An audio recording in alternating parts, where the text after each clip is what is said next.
We're here with head coach Mark Branch of the University of Wyoming Cowboys wrestling program. Coach, could you tell us how you got here? About a little bit about your history and how you got to come to Wyoming. Yeah, I was born and raised in Oklahoma.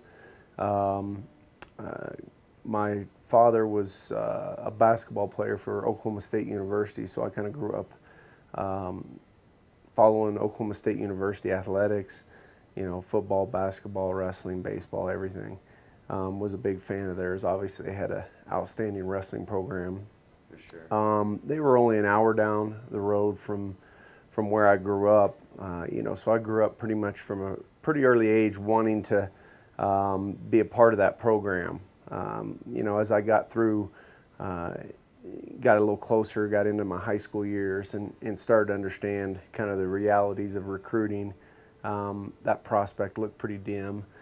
I got the opportunity to chase my dream there, probably because they were going through an NCAA investigation and they were going through a probation period, which really affected their recruiting, which opened the door for an athlete like myself, I think, that was not highly sought after, not highly recruited. But I got the opportunity to go wrestle there for Coach Smith and had just a wonderful experience there and a great career there. And then got the opportunity after graduation to stay there and be a part of the coaching staff, which was something I never dreamed of. I never dreamed of being a college wrestling coach. It was something that kind of came up late in my college career with the success I was having as a college athlete.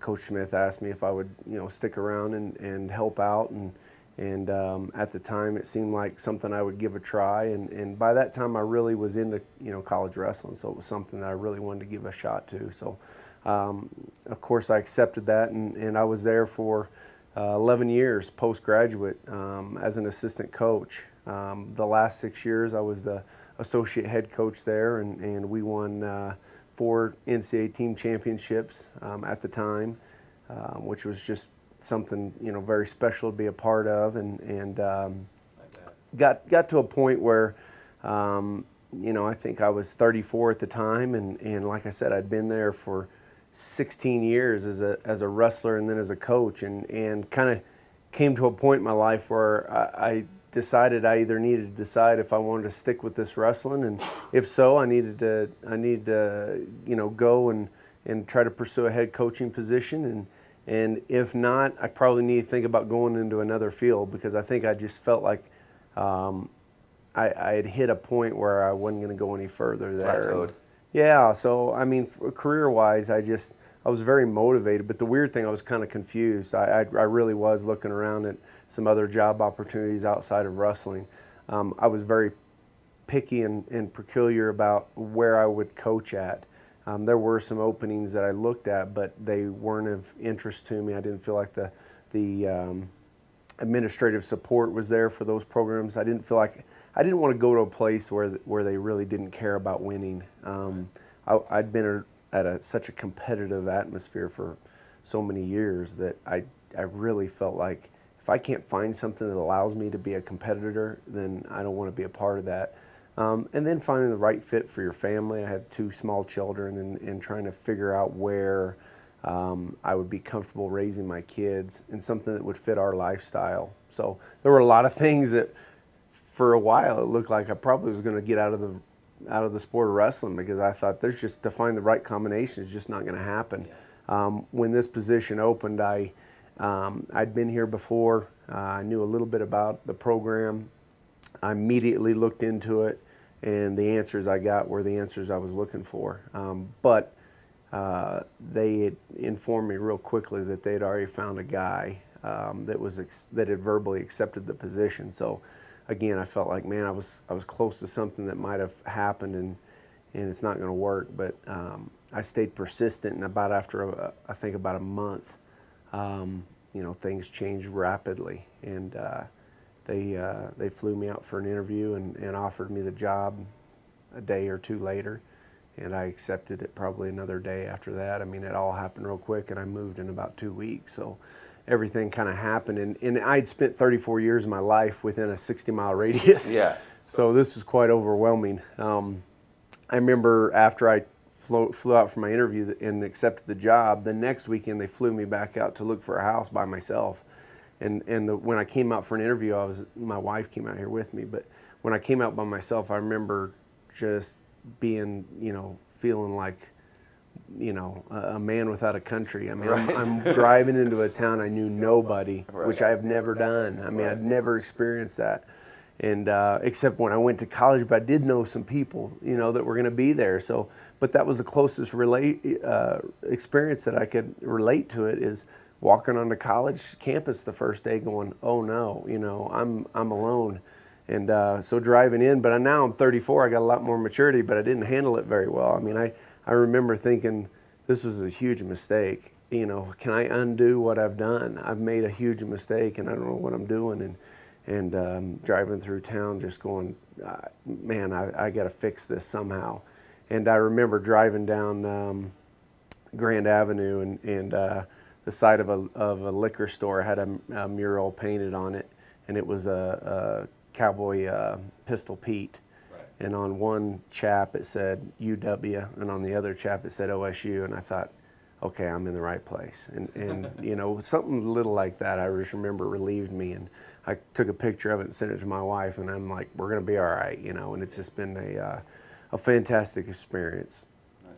As far as, going from assistant head coach to the head coach position, what were some of the challenges that you encountered doing that? Well, I realized quickly I had no clue what I was doing. I mean, gosh, I got settled in here and I didn't know where to start. I mean, I knew how to show technique, and I knew how to relate to kids, I felt like, but I didn't know anything about running a program. I didn't know anything about the CEO aspect of running a program.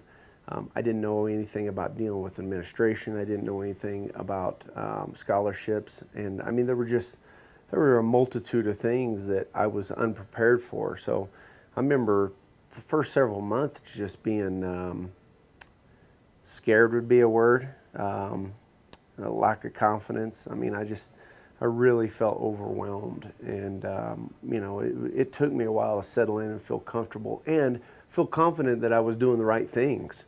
But we started having success right away, and the good things started happening, and the support started rolling in, and it wasn't long before I realized that I felt confident that I wasn't doing everything right, but I thought I can do this. I'm doing some things right out of instinct of the things that I've picked up over the years, but there were just so many things that I had never done.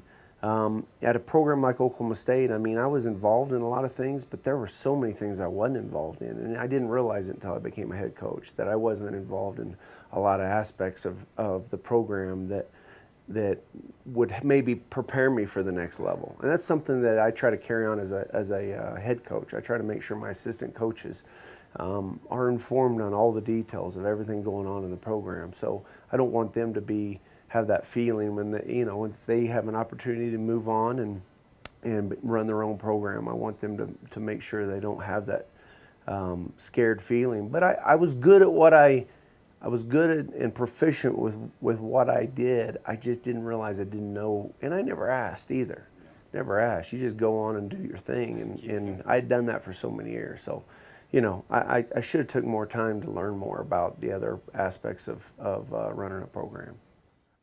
So you said something about coming here because of the administrative, and that you wanted to come to a program that wanted to win. And since you've come here, do you realize that's how they are here in Wyoming? Absolutely. I mean, Wyoming is a very unique place, and it's a place that fits me, and it's different. It's different in the fact that I've been at a place like Oklahoma State, which I love that program. I have so much respect for that program and that athletic department. But they're a different animal. They're for years they were trying to keep up with a school like the University of Texas, which just has one of the biggest budgets in the country.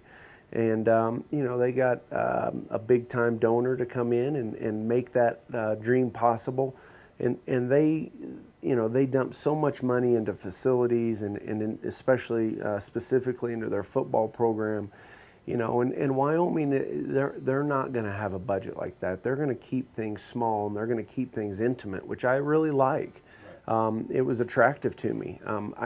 I've never been at a place where you just you know, you can sit across from your administrative bosses, my head AD, my sports supervisor. We can sit there and just, you know, we can shoot the breeze about everyday life. And it's not only is it that can you do it, it's very common that weekly we're sitting in each other's office just talking about hunting or fishing or what we did, and it's very cool to have that atmosphere in a Division I college. But the support was something that sold me on the job. I'd interviewed at a few big schools, and you know, I'm not going to say the school, but I interviewed at a Big Ten university that's very prestigious, and you know, the AD in the interview, I felt like basically told me he didn't want me trying too hard to win, you know, and thinking outside the box. It's too risky. We need to. You know, we need to just kind of lay low and do your best with what you got type attitude. And it was a big time turnoff. And I got here and my AD, during the interview, said, "Do you think you can win here?" And I flipped the question to him after some experience in interviews. I said, "Do you think we can win here?" He said, "I think you can win here because wrestling's different than football and basketball. It's different than some of those sports. The kids are different. They're blue-collar kids. They're hardworking kids. They'll come here and wrestle, whereas it's hard to maybe recruit that blue chipper in football and some other sports because maybe their opportunities are more vast." And he also said, you know, wrestling's a sport that people in this state, in this area, they can relate to wrestling because these people are hardworking people and they live a rough life. And your sports, I mean, he tells me all the time, "You guys are crazy, man. Some of the things you do, it just blows my mind. Your kids are animals and they're crazy and they'll run through a brick wall for you, and it's amazing." And you know, he said that's what people around here like. And so, you know, when he told me that he believed we could win, and then I talked to him about my plan of winning, and it definitely involved their involvement, and it involved them getting behind us, and they've done some amazing things in 5 years, less than 5 years, of helping us reach our goals. Let's talk about some of the kids that you've recruited since you've been here, and you know, how you feel about, you know, recruiting and, you know, maybe some of the new kids this year, you know, anybody that stands out in your mind. Yeah, you know, when it comes to recruiting, it's one of the hardest parts of the job, and it's tough. But the thing that I've learned being in a place like the University of Wyoming is, number one, I'll listen to anybody who's interested in this program. I don't care where they're from. A lot of people go, "Will you recruit here or there?" You know, I'll recruit anybody. I'll recruit, you know, we are recruiting kids from California and the western part of the United States, but I'll recruit a kid from New York, Pennsylvania. The problem is it's a hard sell. It's a long ways from home, and they have a lot of opportunities in the Northeast.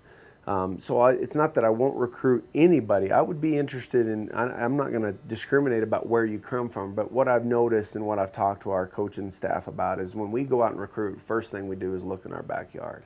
I want a kid that understands this region, that understands our weather patterns, that has grown up with it and accepts it, and that's a big thing because we've had that issue, and we continue to have that issue. When we do recruit a kid that's never experienced this, it's a big transition period for them, and it's a lot of work for us to keep them at ease and keep them just kind of keep them comfortable because it's something they've never experienced before. So it takes a lot of work. It takes a lot less work to take a kid who's already accustomed to what our lifestyle and how things are around this area.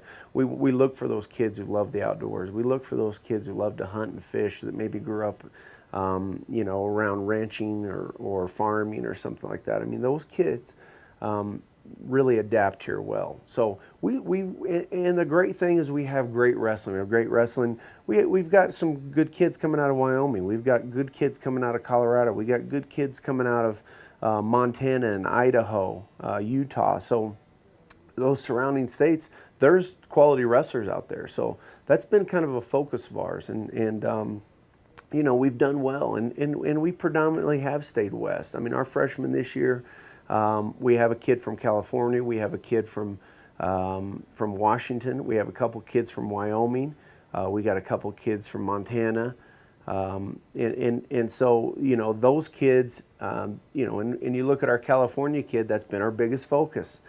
You know, he's been our biggest project of trying to, you know, help him understand that he can survive this.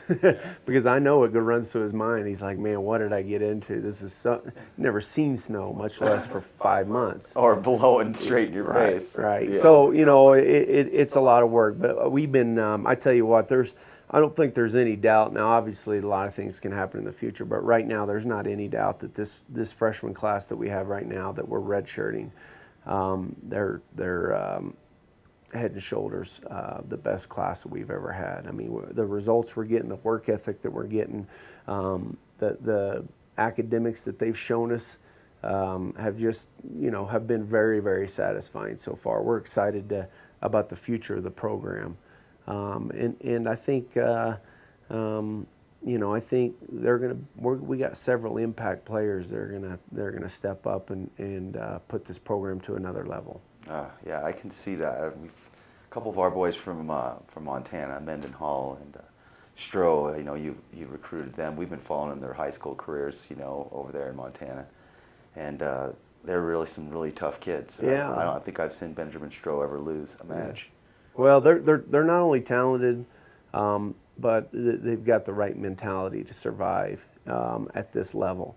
Both of them. They remind me so much of guys that I had the pleasure and of coaching at Oklahoma State. Johnny Hendricks, Johnny Thompson, guys that just they didn't think. They just ran and they just came in every day with the same ferocity and the same mental attitude. It's unbelievable that you don't get beat down in this sport. I mean, it's so hard. I was a competitor. I did get beat down, you know, and I had to have my coaches and my teammates to build me back up at times. And it seems like those guys, especially Cole and Ben, they have the mentality that I'm telling you what, they've taken some whoopings in our room, which they haven't taken in a long time. Right. But they don't just go over and sit in the corner after practice and pout. I mean, it's back to business, and it's a mentality that is very helpful at this level, because those guys, they don't cling to it, you know. I mean, it's very common to have a guy that's been dominant in high school and comes into a college room and gets his butt kicked, that he'll let it pretty much end his career. I've seen a lot of kids end his career because they just can't deal with it, and they don't understand that it's common. But the trick is saying, okay, I understand this is part of wrestling, this happens to everybody, but then on the other hand, I'm not going to accept it. I'm going to do something about it. And that's the mentality that you have to try to train. It's not going to happen to me very often. Right. And those guys that have it naturally, look out. You know, I'd say look out, because they're going to be fun to watch. They're going to be tough competitors for us. On the duels last weekend, I first met you last week, or the Friday at the duels over in Utah Valley. It was a pretty interesting duel at first. You guys were dominating most of the time, but there was a few matches that your guys were behind and came back and win in the third period. I thought that was, I mean, why don't you make comments about that? I mean, that was pretty interesting to me that it seemed that the Wyoming kids just didn't give up. Again, they were relentless. Yeah, even though they were down, they were coming at you. You're always, as a coach, you're always proud of the effort to come from behind, the mentality to never quit, and we did have some kids that were down early, and obviously those matches turned out to be very key, pivotal matches. I figured the duel would be close. I really did. And I say this almost every time we wrestle. I can sit down and look at a duel a lot of times and go through the matchups, and I can figure out pretty much how close the team score is going to be, and I'm pretty good at doing that. But the weird thing is I'm not good at figuring out how it got there. I figured that out too, because I'm like, okay, this is what's going to happen. Here's going to be the team score. We're in a battle. Well, we were in a battle. Team score is about where I thought it would be. But then you look down, up and down of the results, and I'm like, man, I messed that up bad. Yeah. So you have good things that go your way that you didn't expect, and you have some things go against you that you didn't expect. So, you know, that's the sport of wrestling. It's what makes it exciting. But I was proud of a lot of our kids. And I was, you know, the one thing you're looking at is because we're not in any way in kind of peak form, but I was proud that we won some third period battles. I felt like our conditioning was better, and you know, so I thought that was something that, again, when you talk about as a coach, it's like feeling like we're doing some things right. That makes me feel like at this point in the season we are doing some things right. But you also see some weaknesses that that we showed that you know that we got to get better at. So as a coach, it gives you a lot of direction. But it was a good win. I mean, conference wins are not easy to come by. They've always wrestled as well, especially in Utah. So, you know, and we had some key victories. At 149, that was a huge victory. And that kid, Brandon Richardson's shown that he can compete with some of the best kids in the country. He's beat the number 8 or 10 kid from the University of Oklahoma. Wilson is a proven veteran wrestler who's been ranked the last 3 years, and you know, so that's a huge win. But he comes back at we leave Utah, go to California, and he goes 0-3. You know, so there's a puzzle there that we got to figure out. But that for that duel in that setting, that was a huge match for us, and that's why you never call wrestling, in my opinion, an individual sport. I mean, there's so much complexity to the team aspect where a kid's on, he wrestles to his potential, he comes from behind against the veteran, right, and pulls out an outstanding victory, and then turns around and you know, just doesn't even look nearly the same as he did. I mean, I don't even know who he was Sunday at California. So, you know, it's a mystery, but God, those little components plug in and out of each duel, and we had that happen at Utah. We had some components. We had our 174-pounder who got beat by that kid early in the year, and then I think he turns around and wins 8-3, and goes down early. He goes down early. He's behind 2-0 in the first period, I think. So, you know, a lot of things like that happen, and you can't figure them out as a coach. But the 149 match, and then any other matches in that the weekend, not even counting the duels in Utah, that you really come to mind? Well, we had guys, you know, that really I thought stepped up and showed a lot of heart and starting to build some confidence. You know, first of all, Tyler Cox got a little banged up against Utah. You know, he put himself in a place mentally where he wasn't ready to compete Sunday. I mean, it came to a head where he said, "I don't think I can go." And I told him, I said, well, let me tell you something. If you don't go, we probably lose 2 duels today, 2 out of 3 duels. So because we don't have another 125-pounder. We can't shift people around. We're forfeiting those. And those were 9-point swings because he ends up winning all 3 matches. So we had 9-point swings in every duel that if he doesn't wrestle, we're down by 9. You know, so I sit there and told him that, and it was, you know, he had a rib problem that he had re-irritated from an earlier injury this season, and I'm like, you know, as a wrestler, you pop some rib cartilage, it really sucks and it hurts, but there's really not much you can do about it. You just got to learn to kind of deal with the pain, and that's what I told him. You can take a week off, it's not going to feel any better. So you can take this duel off, but that doesn't help you any tomorrow. Right. So, you know, it's something that our guys, we talk about you know, our motto for a long time has been Cowboy Tough, and we talked earlier about the people in this area. You know, these are tough people. You know, they live through hard winters. They're out there feeding their cattle at sunrise every morning in the bitter wind. You know, these are tough, hardened people, and we want to emulate that. We want to be tough and hard. And you know, so it's something I said, for you to get to the next level, you need to wrestle in a situation where you don't feel like wrestling physically. And, you know, so for him to step up and do that for the team, it was a big step for him, and I was proud of him for doing that. He didn't wrestle great, but he dug out wins. and he dug out some tough wins. So I was proud of him. We had guys, our 74 punter that I was talking about, he may have went on his his longest winning streak of his career. Wrestled outstanding and got some bonus points wins. And like I said, beat a Utah kid that beat him earlier in the year. So he's starting to show some promise, and those are things that excite us, because we do need some guys to step up. Our 184 pounder, same thing. He's on a 9 or 10 match winning streak since Reno. And I told those guys that now I'm starting to believe in you. So when I start doing projections, now I'm starting to go, now I know we can win these matches. These guys are showing me what they're made of, especially when they're coming from behind. Those show a lot of moxie. And our 141 pounder, Kyle Kamada, had a great weekend. He lost at Utah against a tough kid. But you know what? He bounced back and shook that off, and that's something else you like to see. That's why I told him, you got to have kind of a short memory where you've got to clean the slate, move forward, but you got to use those losses as motivation. You can't just forget about them completely. But if you hang on to them, that's all you can think about, you can't move on. So, some big things I thought happened with some individuals, that they took a step closer to being the wrestlers that we know they can be. And so it was, it was an ugly weekend in a lot of ways, but we learned a little bit more, and I think some guys walked away as better individuals. And when better individuals step up to the plate, it makes a better team. So I think we're going to be a better team down the road, and we're trying to find that right chemistry, the right attitude, and the right frame of mind to be the team that we can be.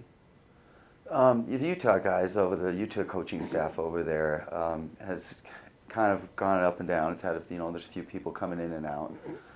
The program's relatively new. What do you feel about the program there? Well, I think, although we're competitors, I think you have to root for a team like that. I mean, number one, I'm thankful as a wrestling guy, as a wrestling supporter, as a wrestling fan, as a person that is employed as a wrestling employee. I'm thankful that their administration took the steps to add that program. And I remember when they added that program so many years ago, and they had the 5 or 7 year probation period where they couldn't compete postseason, which I just thought was completely ridiculous. Why would we punish a team for trying to do something to help the sport? And that's what it was. It was a punishment. And for them to hold out and just keep trying to build that program. And I thought, how impossible is it to recruit kids? Come wrestle for us. By the way, you can't wrestle postseason. You won't have a chance to go to the NCAA tournament. I just thought it was unfair. And so I have a lot of respect for what they did to get to where they are. But more impressive is doing that from scratch, having that against them, and being instantly competitive. And that's what they've done. As soon as they could compete, I mean, it took them, a year or two to get an All-American by the time they were able to compete. I mean, it's just unbelievable to have their first All-American in their program's history. And not only that, they've had some huge wins in just a short frame of time. And I tell you what, I got really upset. We had a conference foe who has since left the conference. And they put out an article about the possibilities of leaving our conference and looking for another conference. And they mentioned us, and they said, Wyoming's doing well right now, and, that's great for them, and, they're tough and all that. But we don't want to be judged by the Utah Valleys of the world, or, something to that effect. We want to be judged to the Iowa States. Infuriated me that somebody, and this was coming from a head AD, that I thought was one of the most unprofessional things that you could do. Why would you call out a program and bash them who's done what they've done? And you're gonna tear down somebody that's invested in our sport. So I sent that to our conference commissioner, and I said, if they want to get out so bad, let's send them out. Let's get them out of here. I don't want to be, it really irritated me that they would do that to a school like Utah. But I have tremendous respect for Coach Williams and what he's done with that program. He's recruiting some great kids there. He's got a lot of talent, and he's built that program into a contender. I mean, they're a very solid program already. and they're still in their infancy. I mean, you think about how long wrestling's been around, since the 1920s, Division I college wrestling, and they've been around for what, 3-4 years? Well, you know, to me, it blows my mind, and the prospects are endless there. I think they can just they can do some great things there, and they're already doing some great things. Yeah, we want you to tell us your personal favorite wrestling story about yourself. Geez, that's hard to pick. You know, I mean, I grew up in awe of the legends of the sport. I mean, my favorite wrestlers when I was a kid, number one was Mike Sheets. When I was young and I first started to get into it, he was ferocious on top. He was a great leg rider. I wanted to be just like him when I was a little kid. He was an alternate on the '88 Olympic team, and I went to college in 92, 93. I mean, he's quite a bit older than me. He's to this day one of my best friends now, and I grew up as a little bitty kid going, you know, wanting to be like him. And so to be able to not only meet the heroes of the sport, but have relationships with them, John Smith, Kenny Mundy, Kendall Cross, those guys were all my heroes when I was a kid, all Olympic gold medalists, and all three of them were part of my life, part of my my wrestling career. They all three coached me at some point, and so, you know, I've lived the wrestler's dream. I tell you that, I really have. I mean, That is a dream. Those are some great wrestlers. You go around and you hear people talk about, and it's even now that I've left, you hear people talk about John Smith or Kenny Mundy or one of those guys, and you hear them talk about it. I was there and I was on the mat. I was on the mat the very next match when this country had their first 4-time national champion, and he was my teammate and he was my workout partner, and he accomplished winning 4 NCAA titles for the first time in the history of sport, and I had to come out and wrestle right after him. Yeah. You know, in the NCAA finals. So, you know, I've lived those just unbelievable fantasies, and you go around, you hear these stories, and you hear people talk about that, and it's kind of weird to sit back and go, yeah, you guys talk about it. I was there. I know those guys. You know, I've done some awesome things with those guys. They're some of my best friends. You know, so you know, this sport's just been so good to me, and the experiences I've had, the people I've met, the places that wrestling have taken me is just something that God, you can't even. I mean, it's hard to think of a wrestling story. We could be here all day. we could. Could you tell me, I mean, would you consider these guys your heroes? Absolutely, still, you know, still. How can you be best friends with some of your heroes? I don't know. I mean, like I said, even through college, I'd see Mike Sheets come around and I'd scared to talk to him. You know, I was still intimidated because I was 8, 9 years old when he was in college, maybe younger. Shoot, and I remember just going, you know, that guy's untouchable, you know. And so I wasn't a relationship that we started until I was out of college, and like I said, now he's one of my best friends, and gosh, I've watched his boys grow up, and we started a trail ride together in '95. Me and Mike Sheets and Pat Smith started a trail ride together. He has a team of mules and some chuck wagons. And we started this when I lived in Oklahoma. We got horses, and we started this tradition. And I go back 2 times a year now to still be a part of that, you know. And we've had some unbelievable greats that come to this trail ride. Started as 5 guys and 2 little kids. Now these kids are in high school. And we're still part of that, but now there's 30, 40, 50 people that come, and Jim and Joe Gibbons, both national champions for Iowa State, come down and be a part of this thing. And so this isn't about wrestling as much as it is about life, you know. So yeah, they're still my heroes, and I'm sitting around a campfire, or I'm sitting, you know, next to these guys in a chuck wagon, or next to them on a horse crossing creeks, and I'm like, this is kind of crazy. This is something that you just you would have never dreamed of, and so yeah, I mean, they are my heroes still, and they're some of my best friends. So it's a weird deal. It's hard to be that way, you know. I sure. still love being around them because I'm just like, you know, I'm living a lot of people's dreams. I'm sure. So it's awesome. And I have so much respect for them as fathers, as men, and that's something that transcends wrestling. Seems to me that a lot of the wrestlers really go on to be really solid citizens. Anything else you want to talk about as far as the team or anything, maybe your team philosophy?